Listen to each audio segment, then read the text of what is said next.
Isso.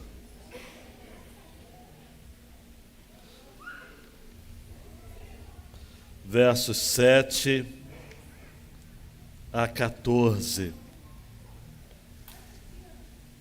Mais uma vez, obrigado você que nos visita, tá ok? Se você veio domingo passado, você deve estar aí pensando, poxa pastor, mas é o mesmo título da mensagem. Eu fiz isso intencionalmente, né? Os meus movimentos são friamente calculados, né? Esta é uma série que Lucas registra, que o comentarista bíblico africano, uma obra muito boa de comentaristas radicados na África, eles chamam a porção do capítulo 14, de 1 a 24, de histórias à mesa de jantar. Tudo a ver. Então, as 3 porções que nós vamos estar trabalhando, uma domingo passado, Viva a Vida, essa também e a outra com a mesma temática, são registros do mesmo episódio.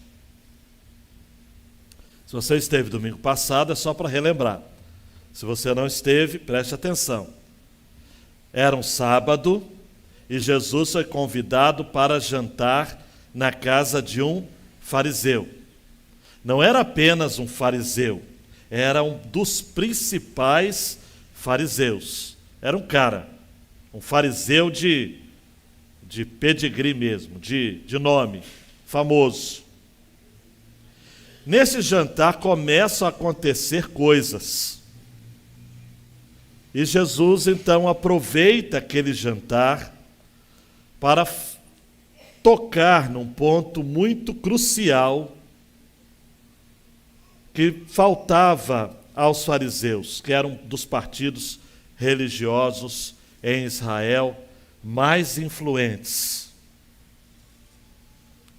Sobretudo, no que diz respeito, queridão e queridona, ao valor e o significado da vida humana. O quanto a vida humana tem valor para Jesus, mais do que os rigores da lei. Mais do que o sábado, por exemplo. Mais do que aquele ritual de lavar as mãos, não apenas as mãos, os judeus lavavam o cotovelo, por isso aquelas talhas eram para lavar o braço inteiro. Legalismo é uma desgraça, amados. Legalismo é uma desgraça.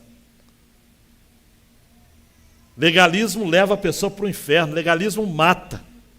Legalismo adoece, amados. Legalismo. Eu estava no seminário, isso já tem quase 30 anos, e soube de uma igreja do Rio de Janeiro, que eu não vou falar o nome, que havia uma placa numa escadaria da igreja e um desenho para que as mulheres estivessem medindo o comprimento da saia delas por aquela métrica. Legalismo. Legalismo. Existem denominações evangélicas que os membros que cometem determinados pecados, mas só determinados pecados, são execrados publicamente. Determinados pecados. Você me entende, né? Outros não. Legalismo. Jesus está lá no bem bom do jantar e de repente chega, domingo passado eu entrei em detalhes disso, não vou entrar, um hidrópico, um homem que sofria de uma doença chamada hidropsia. Eu expliquei domingo passado algumas características dessa enfermidade, que é caracterizada pelo inchaço devido ao aumento de líquidos de órgãos internos, que tornam também os membros, pernas e braços inchados. Eu até usei o nome comum dessa doença, que é um nome popular. É um nome, permita até usar, é o famoso barriga d'água. Fulano de tal tem barriga d'água. É o hidrópico. E aquilo não tira a fome de Jesus, mas faz Jesus parar o jantar para curar aquele homem. O texto diz que ele toca naquele homem e cura aquele homem e o manda embora, mesmo sendo no sábado. E os homens estavam muito mais preocupados por ser no sábado do que pelo bem que ele havia feito àquele homem. E aí Jesus usa a frase que ele vai repetir outras vezes. Quem de vocês, se o filho ou o boi cair num poço, não vai tirá-lo imediatamente, mesmo sendo num dia de sábado? E o versículo 6 termina: a isto nada puderam responder. Por quê? Porque todo legalista é um hipócrita. Isso eu posso cravar com vocês. Todo legalista é um hipócrita. Todo. Daí então nós temos a segunda história à mesa do jantar, que é do 7 a 14. Vamos ao texto?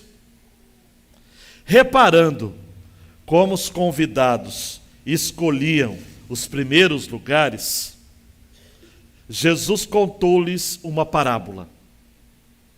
Quando alguém convidá-lo para um casamento, não sente no lugar de honra, pois pode haver um convidado mais importante do que você. Então aquele que convidou os dois dirá a você: dê o lugar a este aqui. Então você irá, envergonhado, ocupar o último lugar. Pelo contrário, quando alguém convidá-lo, vá sentar no último lugar, para que quando vier aquele que o convidou, diga a você: amigo, venha sentar num lugar melhor. Isso será uma honra para você, diante de todos os demais convidados. Primeira parábola, agora o provérbio. Porque todo que se exalta será humilhado, e o que se humilha será exaltado. Depois, Jesus disse ao que o havia convidado. Você se lembra, né? Aquele principal dos fariseus. Quando você der um jantar ou uma ceia, é uma estucada de Jesus ainda sobre o assunto do camarada lá com barriga d'água. Não convide os seus amigos, nem os seus irmãos, nem os seus parentes, nem os vizinhos ricos, para não acontecer que eles retribuam o convite e você seja recompensado. Pelo contrário, ao dar um banquete, convide os pobres, os aleijados, os coxos e os cegos. E você será bem-aventurado, pelo fato de não terem eles como ou com que recompensá-lo. A sua recompensa você receberá na ressurreição dos justos. Deus, por favor, fale tudo o que o Senhor tiver para falar. Tudo mesmo. No nome de Jesus. Amém e amém. Dando um clique aí, João Marcos, a grande ideia é a mesma da mensagem passada, porque vai ser a mesma de toda essa porção de 3 mensagens. Jesus vê todas as pessoas indistintamente como alvos de sua graça. Queridão, queridona, eu comecei o culto hoje falando isso. Não julgue quem está pulando carnaval. Era para ser você, se não fosse a graça de Deus. Não julgue quem você vai passar e vai encontrar trêbado, não é? Ontem eu fui no mercado, depois do encontro aqui de jovens, tinha gente bêbada. E bêbado enche a paciência. E faz piada indecente. E fala palavrão. É alvo da graça. Jesus vê todas as pessoas indistintamente como alvos de sua graça. Me permita fazer um recorte de um artigo do Tim Keller chamado Por que alguém se torna cristão? Ele fala de que o cristianismo cresceu muito no primeiro século, sobretudo, porque a propagação do cristianismo foi vista como subversiva à ordem social. Tim Keller tem um olhar muito interessante quando ele fala de que o cristianismo ameaçava a cultura da sua época. E os cristãos eram considerados exclusivos demais na sua fé para serem bons cidadãos. Mas, ao longo dos 3 primeiros séculos, os cristãos mostraram ao mundo de que, a despeito do exclusivismo deles de cultuar apenas um Deus, enquanto os romanos cultuavam vários, se destacou pelo modo que os cristãos viviam.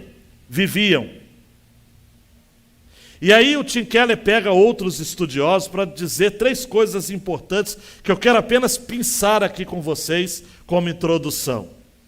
Primeiro, os cristãos foram chamados para um projeto social único, que ofendeu e atraiu as pessoas. O cristianismo sempre foi uma contracultura. Por exemplo, os cristãos proibiam o aborto, a prática da exposição infantil, em que bebês indesejados eram expulsos de casa.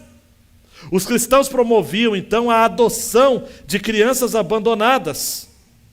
Os cristãos, por exemplo, defendiam a prática sexual no casamento, e eles se abstinham de qualquer relacionamento fora do casamento. Isso estava em meio a uma cultura que era muito comum homens casados manterem sexo com prostitutas, escravos e muitas vezes os seus próprios filhos e filhas.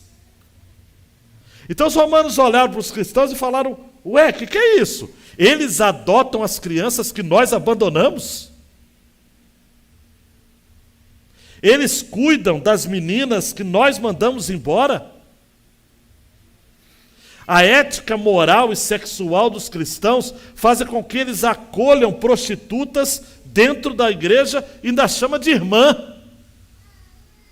O próprio Jesus, que esse pessoal segue, tinha no seu círculo mais próximo Maria Madalena e outras mulheres, que hoje nós chamaríamos de mulheres da vida. O próprio Jesus, em Lucas 7, está lá, uma mulher pecadora invadiu a casa em que ele estava, que era a casa de um outro fariseu, chamado Simão, e derramou perfume no pé de Jesus, enxugou com os cabelos, uma cena, amados, que aos padrões da época seria sensual, erótica até, mas que Jesus recebe como uma adoração. Jesus purifica aquilo que a gente danifica, sacraliza o que a gente torna imundo. Tim Keller fala também, junto com outros estudiosos, que os cristãos eram extraordinariamente generosos com seu dinheiro, porque eles não faziam questão nenhuma de ajudar os pobres e necessitados, não apenas a sua família e o seu grupo racial. Eles iam nos bairros mais pobres, cuidar dos doentes, cuidar dos menos favorecidos, davam dinheiro, a ponto de Paulo aos Gálatas dizer o seguinte: olha, nós fomos recomendados pelos irmãos de Jerusalém a não deixarmos assistência aos pobres, coisa que nós sempre procuramos nos importar. Uau! Comunidades cristãs sempre foram multiétnicas, por exemplo. Essa mistura linda que a gente vê no Brasil, negros, brancos, asiáticos convivendo, e essa mistura de culturas, isso já era comum, amados, na Roma, em Corinto, em Colossos, na Galácia, em Jerusalém. Isso é algo, em Éfeso, é algo sem precedentes, amados. Por fim, os cristãos perdoavam. Olha só o que chamava a atenção. Eles perdoavam seus inimigos, mesmo aqueles que os estavam matando. O primeiro mártir cristão, que foi Estevão, fez a mesma oração que Jesus fez no Calvário. Perdoa-lhes, porque eles não sabem o que fazem.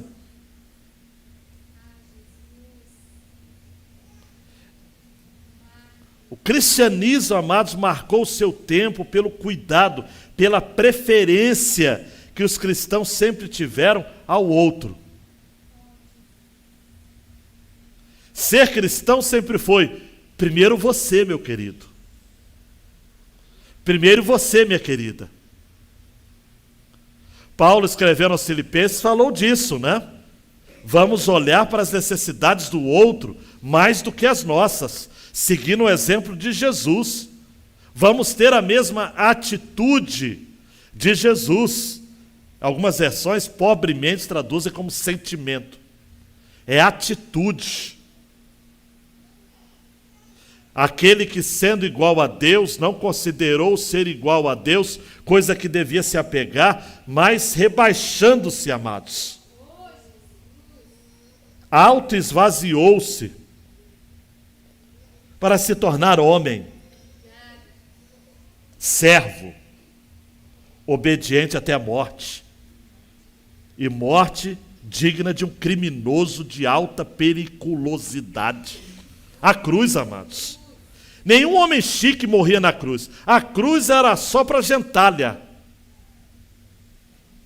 Só. Os piores, os mais depravados, os mais sem vergonhas.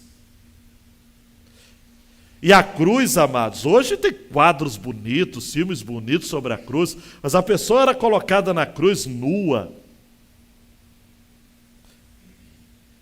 Tem gente que usa essa palavra no sentido positivo, mas eu não gosto. Para mim é sempre negativo. A cruz era um deboche. Sempre foi um deboche.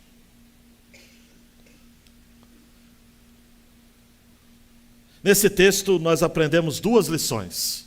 Primeiro, João Marcos, a gente precisa aprender a dar preferência para o outro. Sempre.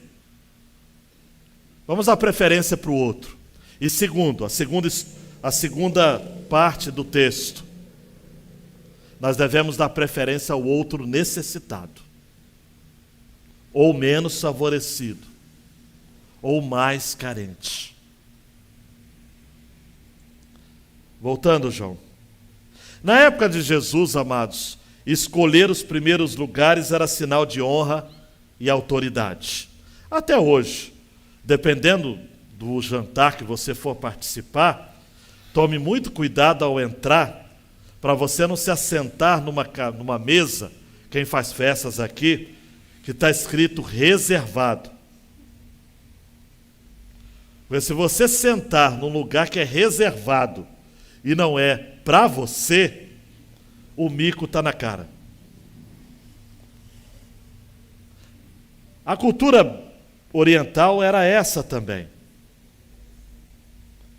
Por isso que somente as pessoas consideradas honradas ou dignas pelo anfitrião tinham os primeiros lugares reservados. Jesus reparou então no versículo 7 como que os convidados escolhiam os primeiros lugares. Eles não sabiam que eram dignos de tal honra ou não, mas eles iam. Por quê? Porque eles falavam, eu sou o cara. Toda vez que você se sente o cara, você está na contramão do cristianismo. O reino de Deus não é formado pelos caras, ou pelos que se acham os caras. O reino de Deus é para os miseráveis, os desgraçados, os sem mérito. Jesus começa a reparar isso e diz assim, olha, vou contar uma historinha para quebrar um pouco o clima aqui. Quando alguém convidá-lo para uma festa de casamento, não sente no lugar de honra. Porque pode haver um convidado mais importante do que você, e aí quando chegar alguém que pertence àquele lugar, você vai ter que sair para dar o lugar a este. E você vai ficar com vergonha. Porque você vai ter que ocupar o último lugar. Então Jesus está dizendo o seguinte, aí tem gente que fala, mas pastor, Jesus está ensinando aqui etiqueta social? Não, daqui a pouco eu vou explicar por quê. Se você for convidado para uma festa, sente-se nos últimos lugares. Porque se alguém lhe considerar digno de honra, você será convidado, amigo, vem aqui. Vem sentar no lugar melhor. E isso vai ser honra para você. Aí Jesus fala do princípio, né? Ou do provérbio. Aquele que se exalta será humilhado. O que se humilha será exaltado. Olhe para mim para você pegar o princípio espiritual aqui. Jesus está querendo dizer aqui o seguinte: quando você for alcançado pela graça de Deus, você foi alcançado porque você era miserável. Você não valia nada. O amor de Deus por você não foi grande porque você tinha um grande valor. É porque você era um grande pecador. A proporção do seu valor, a proporção do amor de Deus não é de acordo com o seu valor, mas é pelos seus crimes. Então todo mundo que é alcançado pela graça precisa entender em primeiro lugar que ele foi alcançado pela graça. E a graça, como diz o meu querido Clênio Paranaguá, lá de Londrina, é um insulto ao mérito. A graça é um elogio ao demérito. A graça é o grito de um Deus que diz, mesmo você tendo um pecado e sendo miserável, eu decido amar você. Você não tem nada para me dar, mas eu lhe dou tudo que eu tenho. Você tramou o mal contra mim a vida inteira. Você só fez aquilo que me desagradou. Mas mesmo assim, eu lhe abro a porta do meu reino para você. Como Jesus disse ao ladrão na cruz, hoje mesmo estarás comigo no paraíso. Então olhe para mim aqui. Se você é alcançado assim, mantenha a humildade. Mantenha a humildade. Não se acha o cara nunca. Não chega pela porta da frente, sentando logo e achando que agora a sua vida vai... Cuidado, é igual esses testemunhos que a gente ouve pela televisão, agora tudo é podcast, né? Aqueles testemunhos, eu era assim, agora eu sou assim, eu sou valente, eu sou de Deus, eu sou de ouro, agora eu sou o cara. Não é não, você não é o cara, você é o cara de pau. De pau mesmo. Você não é nada. Não é nada. Fica na sua. Para que se o anfitrião, Regina, aleluia, se o dono da festa, quem é o dono da festa? Jesus. Achar graça nele mesmo, meu irmãozão, ele vai falar, vem para cá. Vem sentar na frente. Qual que é o melhor lugar da festa? É perto do dono da festa. Essa é a história que Jesus quer contar, essa é a lição espiritual. Quando você for alcançado pela graça, não se esqueça de quem você é. Ou melhor, de quem você foi. O Spurgeon que costumava dizendo, Deus me escolheu porque ele não encontrou um cara pior do que eu. Então você chega e continua ainda com a cabeça baixa, com humildade, porque muito em breve, aleluia, o Senhor vai dizer, vem ficar pertinho de mim. Vem ficar perto de mim. Jesus aqui prefere ensinar a prudência de não se ter de si mesmo um conceito mais elevado do que convém. Aquilo que Paulo vai dizer mais tarde em Filipenses capítulo 2, 3 e 4, não façam nada por interesse pessoal ou vaidade, mas por humildade, cada um considerando os outros superiores a si mesmo, não tendo em vista somente seus próprios interesses, mas também os dos outros. Queridão, olhe para os outros. Sempre vai ter alguém do seu lado pior que você. Dê preferência ao outro, honre o outro. Mais de uma vez Jesus afirmou que há uma relação muito próxima entre se exaltar e ser humilhado. Se humilhar e ser exaltado. Mais tarde, no capítulo 18 ainda de Lucas, Jesus conta a parábola do fariseu e do publicano. O fariseu, você conhece a história, não conhece? Chega no templo, de pé, e ora, parecendo um santarrão. Tem muito crente fariseu. Ele ora de si para si mesmo, porque o legalista não ora para Deus. Todo legalista ora para si mesmo. É aquela história que eu já falei para vocês. Olha no espelho e canta, grandioso és tu. É o cara. É o cara que diz, eu me amo, não posso viver sem mim. É o legalista, amados. Legalista que chega para o pastor e fala o seguinte, eu não sei o que essa igreja poderia fazer sem mim. Pastor, cuidado, eu vou sair, hein? E quando eu sair, eu falo, vai melhorar, meu querido. Vai melhorar muito. Vai melhorar muito. O fariseu de pé orava de si para si mesmo. Você conhece a oração do fariseu, né? Ó Deus, a impostação de voz tem que ser também. Graças te dou, porque não sou como os demais homens. Roubadores, injustos, adúlteros. Nem ainda como este publicano. Jejuo 2 vezes por semana. A lei falava para jejuar uma vez, mas ele jejuava 2. E dou o dízimo de tudo que eu ganho. Como se a pessoa que dá o dízimo tem que fazer propaganda de que dá o dízimo. A palavra de Deus nos diz em Mateus capítulo 6 que aquilo que a sua mão direita dá, a sua mão esquerda não precisa estar sabendo. O publicano não. O publicano, amados, em pé, longe, nem mesmo ousava levantar os olhos para o céu e batia no peito. Você já viu? Os orientais têm esse costume de bater no peito. Quando você for lá para o Oriente, ô Vinícius, você vai reparar isso daí. Eles batem nos peitos, os palestinos, os árabes, os judeus, batem no peito. Ele bate no peito dizendo, ó Deus, tem pena de mim. Eu sou pecador. O outro falava do que não era. Esse disse do que era. E Jesus termina dizendo que este desceu justificado para sua casa e não aquele. Amados, Jesus é sábio, sim ou não? E ele cita aqui Provérbio de Salomão. Só uma curiosidade bíblica, né?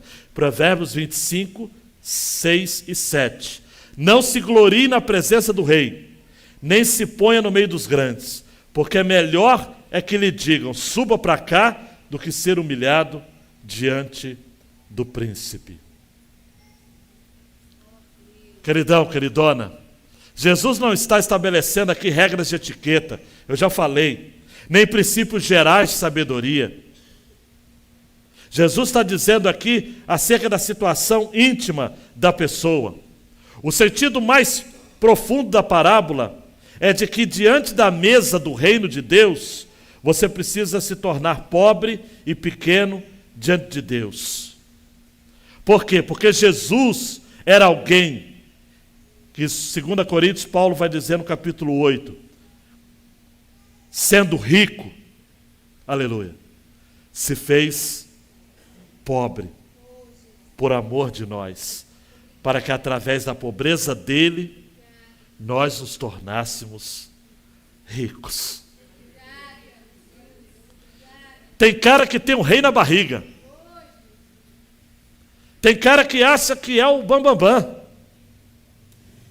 Você que na nossa cidade, você pode trabalhar para rico, mas você, cara, não precisa dar uma de rico.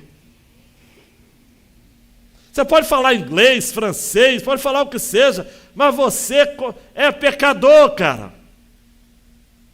Não fica mostrando aí os seus conhecimentos como se você arrotasse sabedoria por aí. Você, diante de Deus, ele nivela todo mundo por baixo.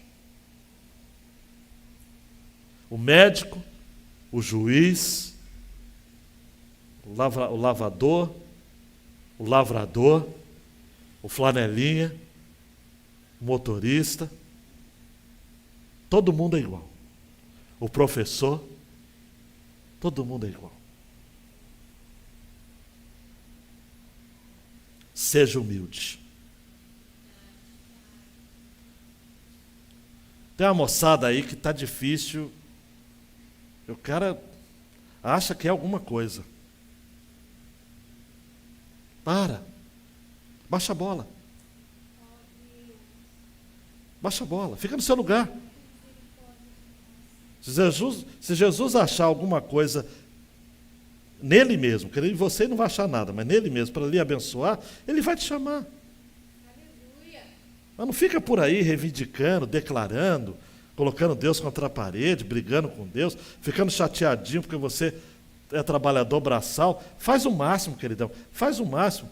Se é para lavar a rua, lava. Se é para limpar a casa, limpa. Se é para limpar o banheiro, a mamãe pede e implora para você fazer alguma coisa em casa. E você fica naquele sofá, naquele celular. Acorda, cara. Acorda para a vida. Vamos lá.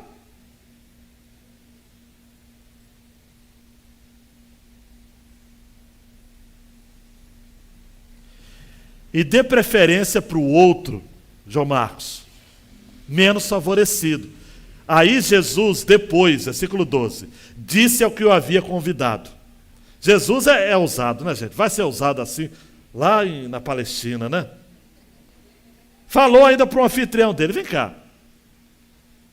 O camarada aqui me interrompeu, ele estava doente, você estava vendo. Eu parei tudo para atender a ele. E vocês ficaram criticando se era sábado, se não era sábado, se eu podia curar ou se eu não podia curar. Para! Quando você der um jantar ou uma ceia, não convide os seus amigos, irmãos, parentes, vizinhos ricos, porque eles vão te convidar também. Isso não tem mérito nenhum. Um dia alguém me disse assim, eu não gosto de receber presente porque eu tenho que retribuir. Não tem que... Presente não tem que retribuir. Sexta passada, não é? Nós recebemos um pastor amigo lá de Niterói. Até foi membro da PIB do Rio, o João e a Lenda. E ele veio, nos deu presentes. Não é? Me deu 3 livros, amados, maravilhosos. Você tem, Ezequias? Falei, não. Maravilha, me dá.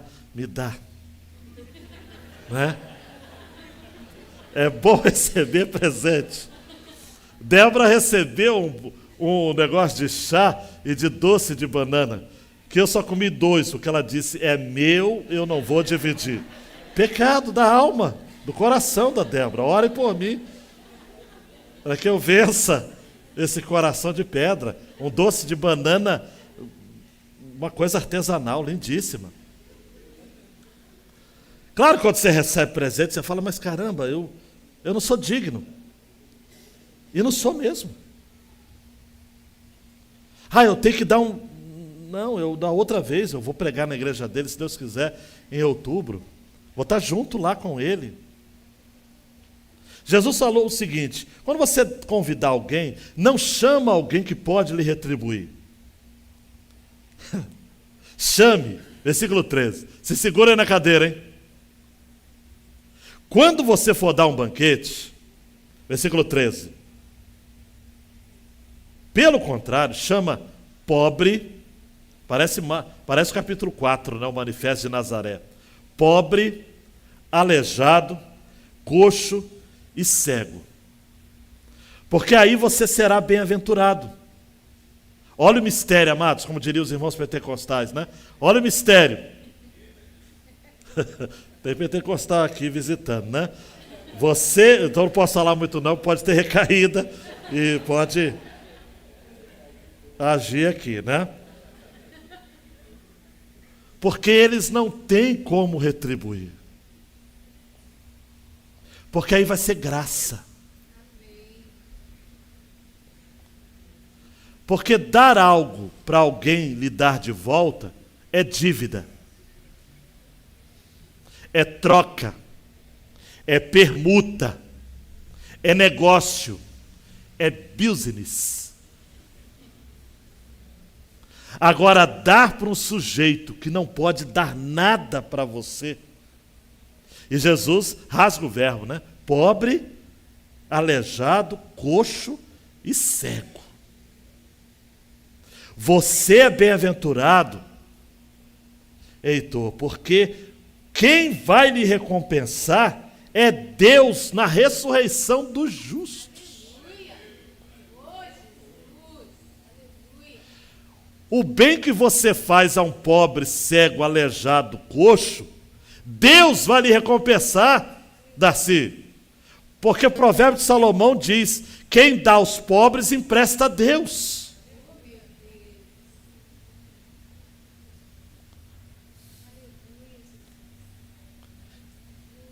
Quem você convida diz muito ao propósito do seu jantar.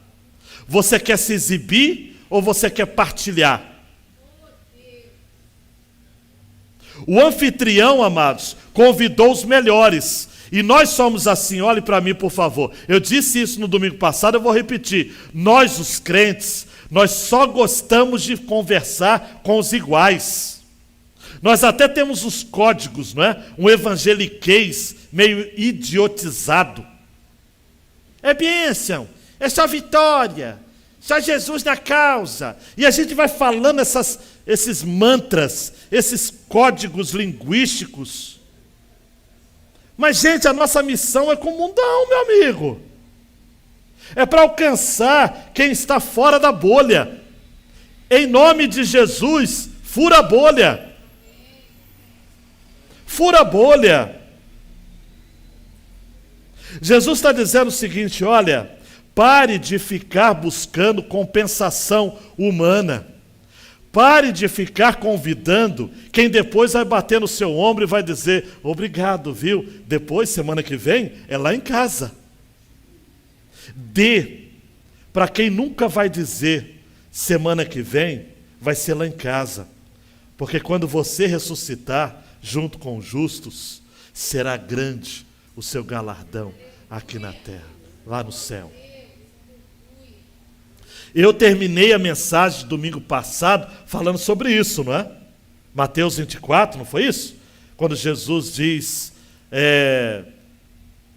eu tive fome, me deste de comer, eu tive sede, me deste de beber, eu estive nu e me vestistes, eu estive preso e me visitastes. E a gente vai dizer: Senhor, quando que eu te vi? É quando aquele cidadão que estava dormindo na porta da minha casa? É quando eu passei para ir à igreja todo bonito, perfumado, alguns obviamente bem alinhados, e a gente passa por alguém e a gente fala: olha o que o pecado faz com a pessoa. Ele não tem pecado. Tem não. Olha só a miséria, a bebida, as drogas. Se achando alguém, você é quem para julgar? Quem? Se não fosse a misericórdia de Jesus, onde você estaria hoje? Atrás do trio elétrico, só não vai que ele já morreu. Estaria gastando dinheiro à toa aí, enchendo a cara, abusando da mulher, maltratando os filhos. É graça, amados. E Paulo César Brito, né? Graça. Foi pela graça que eu cheguei aqui.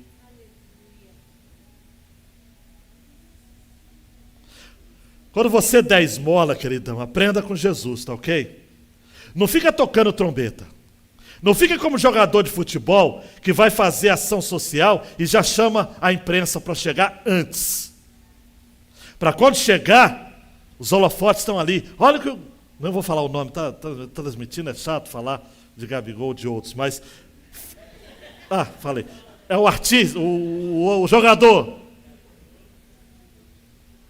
E que faz a propaganda. Não, Jesus fala o seguinte, olha, não fique tocando trombeta, como os hipócritas, para serem elogiados, porque eles já receberam a recompensa. Qual a recompensa de quem faz para ser visto? Agora tem que pensar, hein? Agora não, sempre, mas qual a recompensa de quem faz para ser visto? Ser visto.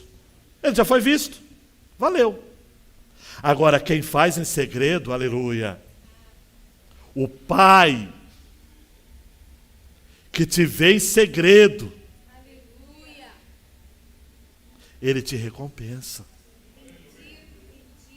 Ninguém precisa ver. Ninguém precisa saber que você faz o bem. Por isso que Jesus disse em Lucas 6:24, ai de vocês ricos, porque vocês já receberam a recompensa, a consolação. Qual a consolação do rico? É ser rico. O rico, só de ser rico, ele já recebe a recompensa aqui na terra, obviamente. Ele recebe. Ele é rico. Ele tem uma casa dessas mansões aí, de Angra dos Reis. Ele anda de lancha de não sei nem quantos pés. Eu não vou falar quantos pés. Os motores, a coisa. A lancha parece uma pousada, um hotel. Dá até para se perder lá. A comida do rico ele come pouco, porque é rico, né? Ele come pouco, mas come ali, aquele jeito todo. Jesus disse assim, amados, se segurem na cadeira, hein? O Espírito do Senhor está sobre mim. Lucas 4. Porque Ele me ungiu para evangelizar os pobres. Enviou-me para proclamar libertação aos cativos e restauração da vista aos cegos, para pôr em liberdade os oprimidos e proclamar o ano aceitável do Senhor. Aleluia. É o ano do jubileu. Escravos são alforriados, dívidas são perdoadas, terras voltam aos seus antigos donos. É festa, é celebração, é vida. Você precisa aprender, amados, a amar quem não te ama. Uau, pastor, aperta o cerco aí, tá difícil. Você precisa amar quem não te ama. Você precisa fazer o bem quem não te faz o bem, ou quem te faz o mal. Você precisa emprestar para quem não vai te pagar.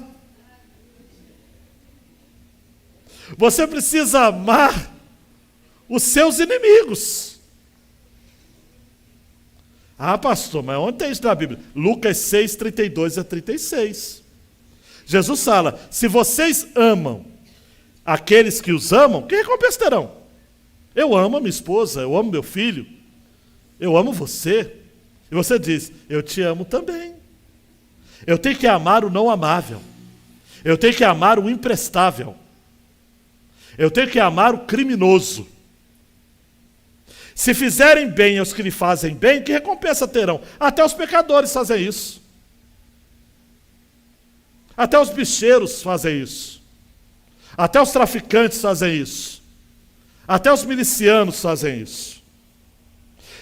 Emprestar aquele de quem espera receber, que recompensa terão? Os pecadores emprestam aos pecadores para receber outro tanto. E até emprestam em juros os pecadores. Ame os seus inimigos. Faça o bem e empreste sem esperar nada em troca. Aí ninguém vai dar glória? Vocês terão uma grande recompensa e serão filhos do Altíssimo, pois Ele é bondoso até com os ingratos e maus. É a lógica do reino de Deus. Isso é um absurdo. Mas é isso. É assim que a gente aprende. Aquele colega seu no trabalho te persegue, ama ele. Dá uma caixa de bombom no aniversário dele. Mas não coloque veneno, por favor. Ame. Aquele parente que fica no seu pé, abençoa ele. Manda o Comece Bem a semana. Presenteie, ame, ore por ele. Amados, a melhor forma da gente mas diminuir o ódio que a gente tem com as pessoas é orar por elas. Porque dificilmente você vai odiar alguém que você ora. De início você até pode, Senhor, por favor. É aquela oração, né? Se o Senhor não pode me emagrecer, engorde as minhas amigas. Você pode até, por algum momento, a carnalidade pode levar você a fazer isso. Mas se você é sincero com Deus, aleluia. Se você vai diante de Deus no altar e diga, Senhor, perdoa. É aquilo que a gente viu com os jovens, né? Pagar o mal com o bem. Porque o mal não é a pessoa. O mal é o que ela fez. E a gente precisa separar o mal da pessoa. O mal não é a pessoa.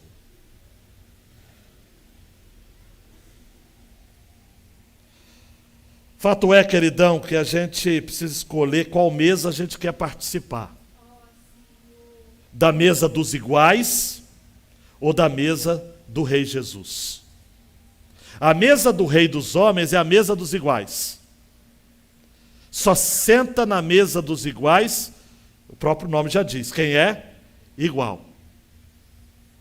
Você já foi em festa que você tem que levar o convite? É chato muito. E a moça trouxe o convite, nós fomos barrados numa festa.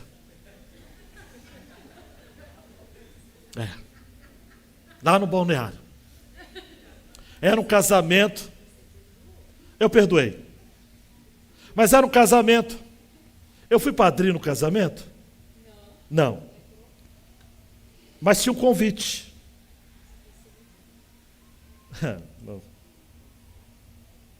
Acho que eu celebrei o casamento, está pior ainda. Mas levei o convite. Não levei. O senhor tem o convite? É constrangedor. Porque era uma festa para os iguais. A festa do Rei Jesus é a festa de quem não foi convidado. De quem não tinha convite. Domingo que vem a gente vai falar sobre isso. Porque os convidados não foram. Veio para o que era seu, mas os seus não receberam. E aí o dono da festa, como quer ter a casa cheia, falou, sai pelos becos e valados e obriga aquela turma que não vale nada para entrar. E a gente não tem convite, amados. E graças a Deus a gente não tem convite. Nós vivemos, amados, num mundo repleto de desigualdades. Por isso que um teólogo africano disse que o ideal, e na visão dele, no céu vai ser assim. O teólogo é o Kanioro. Deve ser um nigeriano, alguém assim. Diz que a mesa no céu vai ser redonda, para não ter lados e nenhuma opção preferencial das cadeiras. Na mesa não vai ter nem primeiro nem último lugar. Todo mundo vai ficar em igualdade. Seria bom se hoje tivesse ceia, né? Nós iríamos exemplificar isso. A mesa dos que não foram convidados. Fomos aceitados por graça. João, vamos terminar com 2 aplicações, meu filho. Primeiro, nós temos de pensar em quem estamos interessados em agradar, aos homens ou a Deus. Quem agrada a Deus desenvolve a virtude da humildade. Leve isso a sério. Paulo vai dizer em 1 Coríntios 4 que nós não devemos, amados, nos considerar alguma coisa. Porque quem nos julga é o Senhor. Não vou ler tudo que eu separei, mas Tim Keller tem um livraço. É um livraço chamado Ego Transformado. Alguns aqui já leram, releram. Nesse livro ele vai dizer, dentre outras coisas, que a pessoa verdadeiramente humilde é aquela, ou melhor, não é aquela que se odeia ou que se ama, mas é aquela que tem a humildade do Evangelho. É uma pessoa que se esquece de si mesma e cujo ego, e aí Tim Keller fala, é igual aos dedos dos pés. Os dedos dos pés não imploram por atenção, eles simplesmente trabalham. É igual o ego. O ego simplesmente trabalha. Não chama atenção para si. Quando ele chama demais a atenção para si, nós chamamos a pessoa de egoísta. O ego é uma coisa que você precisa saber que tem e deixar ele quietinho. E de vez em quando você tem que dar uma surra nele. Sobretudo quando você acha que é alguma coisa, aí você vai no hospital do câncer, você vai para a periferia, você vai visitar no presídio, você vai para um hospital, você vai numa rua onde tem muitas prostitutas e beberrões, aí você chega e fala o seguinte: Senhor, obrigado, porque o Senhor deu uma surra no meu ego.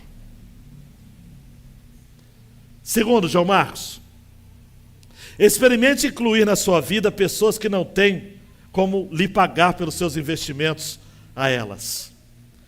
Em outras palavras, chame para a sua mesa os não amáveis. Experimente fazer o bem a quem não pode lhe dar nada. Aqueles, Rafael, que depois de você fazer alguma coisa, vão dizer que Deus te pague. E você vai dizer, aleluia, já está pagando. Experimente. Jesus ensinou isso em Marcos 10. E em Lucas 22 também ele disse isso. Quem é maior, aquele que está à mesa ou aquele que serve? Não é aquele que está à mesa? Pois no meio de vocês, eu sou quem serve. Amados, se Jesus estivesse aqui entre nós, ele não estaria no topo da pirâmide. Ele estaria na base da pirâmide, servindo, com uma toalha envolvida no pescoço e com uma bacia, dizendo, você está cansado, não está? Deixa eu lavar seus pés. Mas hoje, amados, o camarada sai do ensino médio, só porque sabe umas bobeirinhas de escola, já acha que é mestre. Já diz para a mãe e para o pai, você não estudou, eu sei, eu sou dono do meu nariz. É nada, vai quebrar a cara. Um sujeitinho desse vai quebrar a cara. Tem gente que lê meia dúzia de artigo de reformado e já acha que pode sair brigando com os outros aí porque são arminianos. Não conhece nada de teologia, vai estudar. E quanto mais você lê Calvino, quanto mais você estudar teólogos reformados, James Packer, Martin Lloyd Jones, mais humilhado você vai ficar. E menos você vai brigar na internet. Quando eu vejo esses bobinhos brigando na internet, eu falo, é bobinho. Bobinho.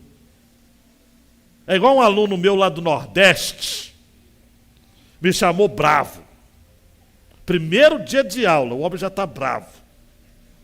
Lá de Alagoas. Alagoano é bravo, né, Francisca?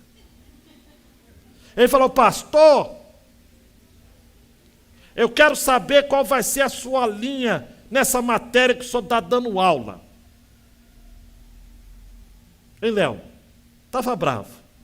Eu falei, caramba, 10 horas da noite, o homem está bravo. Eu falei, meu querido, eu vou falar de Deus, da Bíblia. Vou falar que nós somos salvos pela graça. Você vai ver lá na aula. Não fica preocupado, não. Só assiste às aulas. Fala também. Quase que eu falei igual o outro, né? Fala que eu te escuto, né? Fala. Aí o irmãozão falou assim: pastor, eu acho que eu vou aprender muito com o senhor. Porque, amados, a gente, para que ficar brigando? Para quê? Para que ficar discutindo? Na mesa de Jesus, amados. Por isso que de vez em quando eu gosto de ler o Brennan Manning. Aí eu falo Brennan Manning, os meus amigos reformados ficam assim: Ezequias não é tão reformado assim. Não sou. Brennan Manning diz assim no seu Evangelho Maltrapilho: no judaísmo da Palestina, do primeiro século, o sistema de classes era seguido à risca. Era legalmente proibido se misturar com pecadores, à margem da lei. Era proibido, Talita, se sentar com mendigos, cobradores de impostos, porque eles eram considerados traidores. Prostitutas, então, era um tabu religioso, social e cultural. Até hoje, um judeu ortodoxo, quando chega para você e diz assim: eu gostaria de jantar com você, no fundo ele está dizendo: eu gostaria de ter uma amizade com você. Você acha que um judeu americano vai estender convite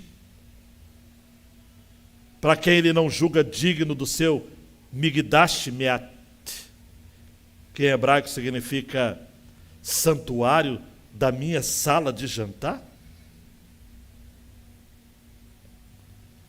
Mas Brennan Manning continua.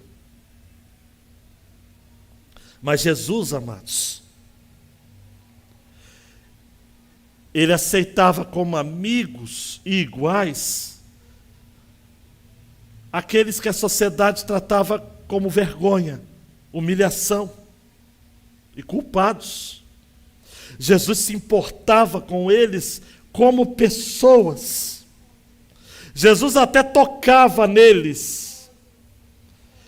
E em alguns momentos Jesus ousava em perdoar aqueles a quem a sociedade condenava, como em Lucas 7 e João 8. Jesus aceitava pecadores ignorantes e impuros. E esse é o nosso desafio também. Porque dando um clique, João Marcos, me perdoe a expressão, no fundo, somos todos humanos, amados. Hashtag, somos todos pobres, aleijados, coxos e cegos. João Batista, nós não cantamos aqui: perdido andei na escuridão, mas Cristo me encontrou. Nós não éramos pobres, amados, aleijados. Se não fosse pela graça de Deus, aquela mesma que levou Jesus a curar aquele miserável no tanque de Betesda, aquele coxo, nós estaríamos até agora esperando por um milagre, esperando o movimento das águas. Ele nos tirou de lá. Porque somos humanos. Somos carentes da graça de Deus. Termino com uma poesia da mineira Adélia Prado. Se não fosse a esperança de que me aguardas com a mesa posta, o que seria de mim, eu não sei. Sem o teu nome, a claridade do mundo não me hospeda. É crua lua, luz crestante sobre ais. Eu necessito por detrás do sol, do calor que não se põe e tem gerado meus sonhos. na mais fechada noite, fulgurantes lâmpadas, porque acima e abaixo e ao redor do que existe, permaneces. Eu repouso meu rosto nesta areia, contemplando as formigas, envelhecendo em paz. Como envelhece o que é de amoroso dono. E a grande Adélia termina: o mar é tão pequenino diante do que eu choraria se não fosses meu pai. Ó Deus, ainda assim não é sem temor que te amo, mas sem medo.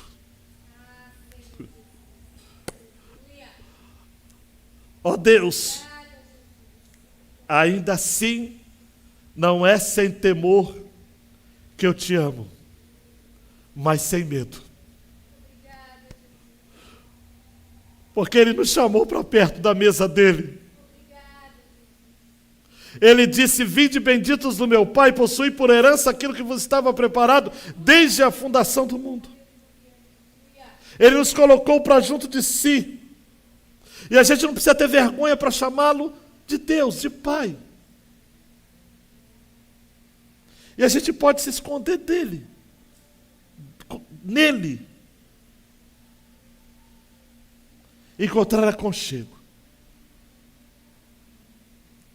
A graça nos alcançou, a graça nos abraçou. E um dia, amados, aleluia, um dia, na ressurreição dos justos, nós vamos ouvir: muito bom servo bom e fiel, no pouco foste fiel, no muito te colocarei, entra no gozo do teu Senhor. E aí, como diria o Juliano Som, e vai valer a pena. E vai valer a pena tudo que você passou. Aquele câncer, aquele divórcio, aquela perda de um ente querido, aquela recaída, aquele milagre, aquela dor, aquela angústia, tudo vai virar, vai se transformar em festa, em banquete. E o próprio Jesus vai dizer: o Senhor deseja algo mais? Mais um salgado? Mais um suco? Vem, desfruta do meu melhor, desfruta de mim mesmo.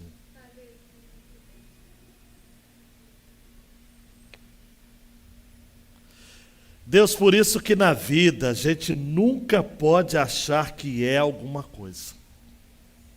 Porque no final,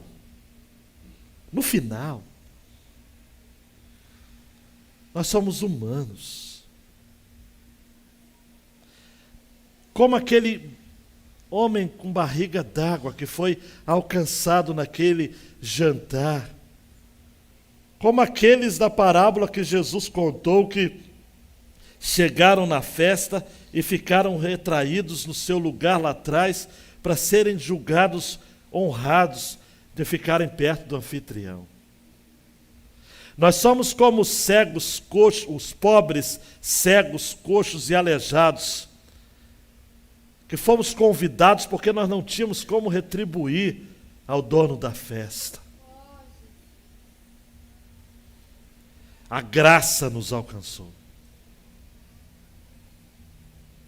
É por isso que a gente vai para a nossa casa agora com o coração tocado.